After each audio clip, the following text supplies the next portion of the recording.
Kumbaga rockstar ang Philippine economy ngayon sa buong region natin, di ba? So, as we said, unprecedented growth rate, for example, in our GDP. Siya yung pinakamalusog na stock exchange sa buong Asia.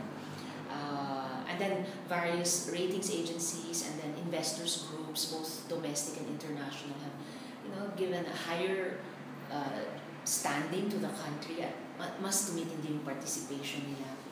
I would suppose a main driver from the past remains remittances of overseas Filipinos, pero yung single biggest driver ngayon currently, not to be personalistic, pero malaking bagay yung authentic symbol of integrity that we have in President Noy.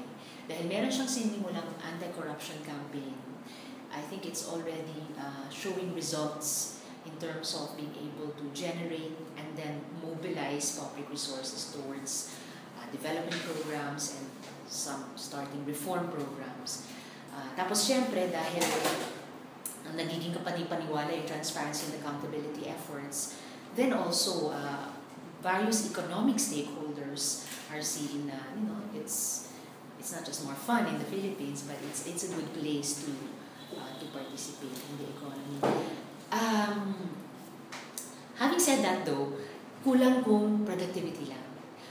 Kailangan ng kakambal niya so that the development is sustained and is meaningful ay equity. We have to continue redistributing resources, decision-making powers over these resources, at saka access to opportunities. It will become sustainable if the administration links it to longer-term and strategic reforms. Na sa ngayon, wala pa akong consensus sa kanila about that. Kasi syempre, it's a liberal-led administration. So, mas friendly ang pagtingin niya sa current model of globalization, neoliberal. I have other prescriptions. So on these various options, I may not see eye to eye all the time with President Noy. Ang maganda lang is it's a much more conducive and friendly environment right now in which to debate different options. Inclusive growth is really what we have to strive for. Kaya nga hindi sapat yung productivity, kailangan talaga equity. And that will require debating with those who are in positions of power right now, including the administration.